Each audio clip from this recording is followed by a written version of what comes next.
करेवाडी गावचे सरपंच माननीय हिंदूरावजी शेंडगे, आपले पाटील साहेब,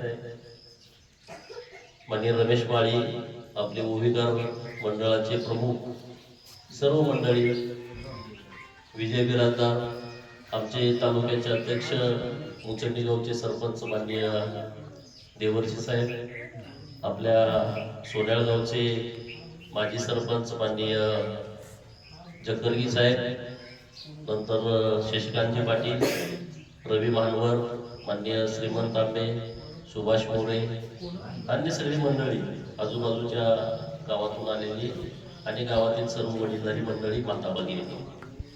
माननीय रत्ने सावकार साहेबांना भेटायला मी जेव्हा आलो होतो मागं, तेव्हा त्यांनी बोलून दाखवलं होतं की आमच्या गावात अजून तहसीलदार पण कधी आलेला नाही, आणि म्हणून पुढच्या आठवड्यामध्ये तुम्ही एक तारीख सांगा, सगळे तहसीलदार प्रांत घेऊन मला तुमच्या गावामध्ये यायचं आहे.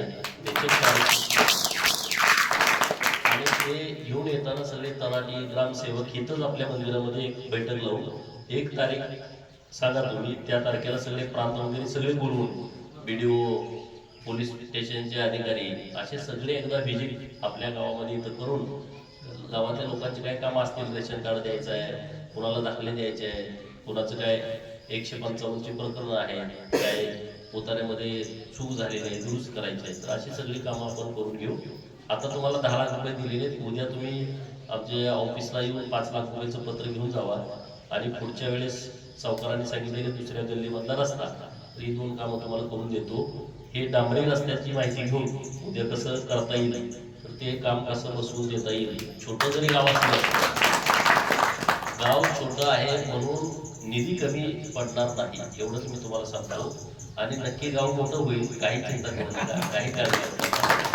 सावकारांनी त्यांची भूमिका मांडली की बाबा आमचं गाव छोटं आहे, तर ते मोठं करा. तर विकासाच्या दृष्टिकोनातून आपल्याला जास्तीत जास्त निधी आपल्या गावाला देण्याची व्यवस्था मी करतोय. माझ्या निवडणुकीमध्ये खूप मदत, पाटील साहेब असतील, सावकार साहेब असतील, बाकी सगळी मंडळी असतील, तुम्ही मला खूप आशीर्वाद दिलेले आहेत.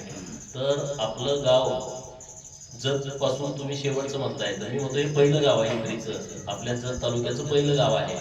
तर पहिलं गाव तशाच पद्धतीनं विकासाच्या दृष्टिकोनातून कसं चांगलं होईल याचा आपण सगळेजण प्रयत्न करू, एवढंच या निमित्तानं बोलतोय.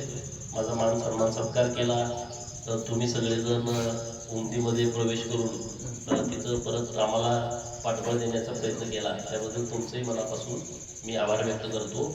आता मी डेपो मॅनेजरला फोन लावला, त्याने उचलला नाही, परंतु एक तर गाडी रूट आता सांगितलं सावकारांनी तशी नसेल तर मुक्कामी गाडी चालू करता येते का, हे दोन्हीपैकी एक आपल्याला 2-4 दिवसामध्ये गाडी इकडं चेकिंगसाठी, रूट चेकसाठी पाठवून देतो, म्हणजे तुमच्या लक्षात येईल, तुम्हाला कळवून कोणती गाडी इकडे पाठवायची ते आता मी यांच्याकडून माहिती घेतो. तुम्हाला पत्र द्या, ह्या गाड्या जात आहेत तर अशा रूटनं सोडा, नसेल तर मुक्कामी गाडी एखादी द्या. तर दोन्हीपैकी एक आपल्याला कसं करता येईल ते करू. मला तुम्ही उद्या पत्र आमच्या ऑफिसला व्हॉट्सअप करा, तिथं काय हेरपाट मारू नका. ते व्हॉट्सअप तुम्ही केलेलं ग्रामपंचायतीचं पत्र जोडून मी डेपो मॅनेजरला पत्र देतो, आणि तशा पद्धतीने रूट कसा फायनल करता येतो ते बघतो. एवढंच या निमित्तानं बोलतो आणि सांगतो.